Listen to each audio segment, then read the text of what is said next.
Hi, I'm Jim Seimas. And I'm Andrew Matheson for Double Coverage, our Week 10 preview, the last one of the regular season. We're going to say bye to a few of our viewers, I think, but hopefully not. Yeah, at least 95% of our audience is not gonna. This is their last episode. Playoffs start next week. Seedings are announced Sunday, but we got another week of games Friday and Saturday night. Let's get right into it. All right.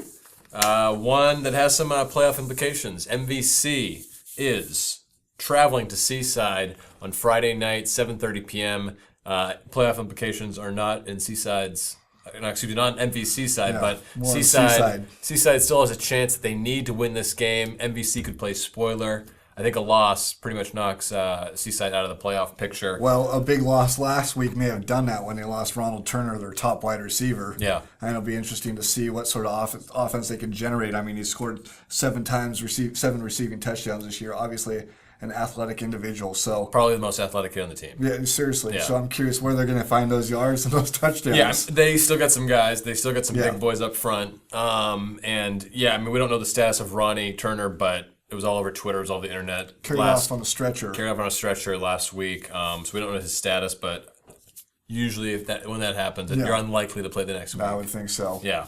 MVC, though, has not been putting up that many points recently. They've lost 2 in a row. They've lost 5 of the last 6. 13 points or less in those 5 games. And if you want to go all 6 of those games, which they had to win in there, 16 points or less. Yeah. So the offense really hasn't been clicking. But again, they're playing some... they're in an A league. They're playing some of the best competition. It doesn't get any more difficult than their last 2 weeks of Holster and Palma, does it?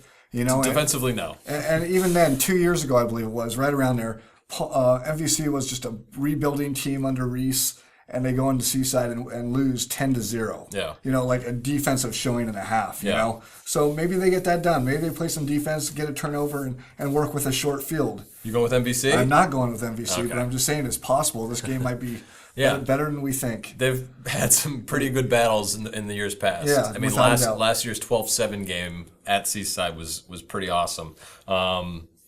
But yeah, I mean, I just feel like without Turner, even they still have way too many weapons. Yeah, that's an athletic bunch down there. Yeah, and I feel like just with that playoff possibility, totally. Kind of on the door, I think Seaside is going to kind of go for it. And they're playing at home. Seaside. Second game on the schedule, Pajaro Valley heading over to Watsonville High to take on rival Watsonville for the Bellegarde Coupe. This is probably a game Andrew and I are going to arm wrestle for to see who covers, I think. Do you have interest in covering this game? Oh, yeah. Oh, yeah, Thunder. I haven't shown those babies in a while. At least a season. Okay. Yeah, it's been a season, actually. Yeah. But yeah, it's going to be a great game. A big ceramic mug is on the line. Actually, do you think it's going to... I'm listening. It's a great cup for Dr. Pepper and milk and all that good stuff. Do you think it's going to be a great game? I do. You do? Well, I mean, the whole rivalry balances the playing field. Yes. It's been like that. It does. Wait, before rivalry, yes. That has to go back and forth. It's been all Watsonville. Yes. 7 years in a row, they've played 7 years in a row, Watsonville's won. So however you want to define rivalry. Of course, we all remember that late punt return, I believe it was, in the final seconds. Yeah, but yeah, exactly. Yes. And even though, PV just snapped a 35-game league losing streak last week. Yes.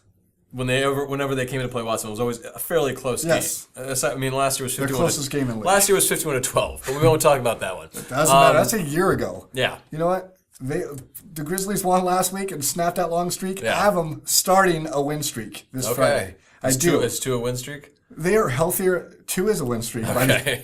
This guy's actually he's been working on PowerPoints all night, so he's dizzy. I am. Yeah, 2 is a win streak. Okay. Just so I you know. would say 3, but Okay. Well, back to back. Is all right. What I would say. I'm not even going to argue that. Okay. But the Grizzlies are healthier than ever. Yes. It's late in the season, and they're getting guys back. Yeah. No, and we mentioned they snapped the streak. Yes. They're going to be coming with a ton of confidence. And I read the story. Anthony Cantrell. It feels good, but we want Watsonville. No, I know. It was like the party was over. You go 1-9. If that one wins against Watsonville, you're happy. Sure, but they win their first league game in 6-7 years. Yeah. And already it's like, whatever. We want Watsonville. Every week, we're on the Anthony Cantrell bandwagon. We mention his name. We love you, Anthony. I'm going to give a shout out to Art Aguilar, who had 4 sacks last week against North County. So I just think on both sides of the ball, they have a spark. They have plenty on offense. Yeah. A lot more sparks than Watsonville does right now. They've lost 3 in a row, scored a total of 17 points in that span. Yeah. So, 10 points or less in each game. Yeah. 10-0-7, yeah. They're once again, we say this every week, they're a power run team. But I don't know if they could, which team's going to play better defense. I'm thinking, like you said, it's going to be a good game, but I'm going with PV. Yeah, you mentioned Cantrell. He's knocking on the door for another 1,000-yard season. If he does that, he'd be his second in a row. JJ Caceres, you didn't mention him. 3 touchdowns in the last 2 weeks. Yeah, I mean, not to say PV was like red hot coming in, entering last week. I mean, they had lost, 4 games in a row. But I feel like that confidence from that win is going to carry it over this week. I like PV as well. Are you going to answer the door? Hello? Oh, it's Anthony Cantrell. I'd like to get my 1,000 yards now. Please let me in. Okay. All right, there you go, Anthony. Door's open, buddy. Third and final game on Friday night. Scotts Valley, runners up in the Santa Cruz Coast Athletic League right now. They've already sewed up a playoff bid. We'll get to that. And they're visiting Santa Cruz, 2-2, 7:30 p.m. Santa Cruz High. Be there. I can't help but think it was just envisioning Scotts Valley sewing up a playoff berth. They're like, here we go. CCS, we made it. Look, mamas. All right. Yeah. Despite our last show where we're kind of breaking down playoff stuff, Scotts Valley's in. Scotts Valley is in. 7 wins as a B League will get you there. That's it. At least that's what we're thinking is done deal. Right? Let's hope. The coach thinks so. Yeah. All right. You know what? Some big things. Scotts Valley's playing on the road. Yep. But a couple records, individual records. Willie Johnston can add to the single-season scoring record. He has 12 rushing touchdowns, 5 receiving touchdowns this year. And he broke that last week, beating Kyle Hardwick's record. Sure. He's beat it by 2 points, but he can add to it. He's going to add to it, and he will over the course of the playoffs. Sure. And, Jake Renberg is going to try and break the single-season rushing yardage record. 126 to tie, 127 to break. Set by Colin Corbella 2 years ago. Yeah, it's not their motivation, but just a little extra incentive for their 2 stars. It helps. I mean, in motivation playoff, I mean they're in, but you can up the PowerPoint, level a little bit and get a better seed, whatever. So there's still plenty of motivation. They want momentum going into the playoffs. Yeah. So Santa Cruz has been playing well. They, by your standards, are streaking. They have 3 games in a row. 3 in a row. Flip it. They flipped their league record almost. So they're playing really well. They beat SLV, Harbor, and St. Francis. Granted, they're going to face a lot tougher opponent on Friday night in the Falcons. Yeah. Which, if you go by common mascots, the Falcon is a larger bird of prey over a cardinal. So that gives the Falcons the edge.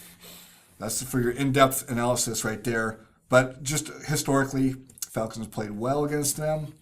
I'm going with the Falcons again because they have a pretty nice scat back in Willie and a pretty big fullback in Jake. Yeah. Good line. Yeah, I mean, Stoller and Davis went off last week again. I think it's like the 3rd week in a row they've both had like 100-plus yards between the two of them. Not 3rd week in a row, 3rd game this season. Sorry. But not to be punny, but Dale Stoller has really turned the corner. He's their flyback, but he's had a big long run in each of the last 3 games, it seems like. Why is that punny? Turn the corner, fly back. He turns the corner. He goes around the edge. Oh, okay. Okay. It was a little, as usual, Sorry. lost on me. I reached. But yeah, he's gonna. They're both gonna have to have big games. Yes. Morris, I mean, all those guys. But yeah, there's too much to play for still for Scotts Valley. Yeah. There's so many records on the line, and you don't want to lose and go into the playoffs. I feel not to put pressure on him, but I feel like Drake Fenley would need a career game if Santa Cruz hopes to mix it up and throw a little bit more than normal. Sure. They are a ground-led team. Yeah, but I mean, Scotts Valley has really kind of turned the corner a little bit since losing to Aptos 49-0. Yes. 2 wins in a row, 15-19 and 60-28. Yeah. They're putting up points. Yeah. I expect maybe not as many points against Santa Cruz, but I expect to win at the very least. That does it. That's it. 3 games in, 3 more on Saturday. Check those out in the Saturday edition. Of course, you can read us on Twitter and tout. Like us on Facebook. Our Twitter handle's right there underneath our names. I hope. Yes. Like us on Facebook, follow us on Tout, read us on Google. We have an app on Google Play, and we have an app on the iOS store, and we have more stories on SantaCruzSentinel.com. / Oh, thank you. You're welcome. Football. Football. Football. Football. Hey.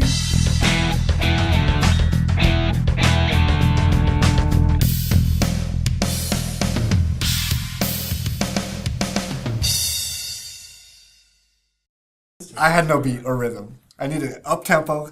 Give me some applause, applause, applause. Give me some applause, applause. Give me some applause. Wait till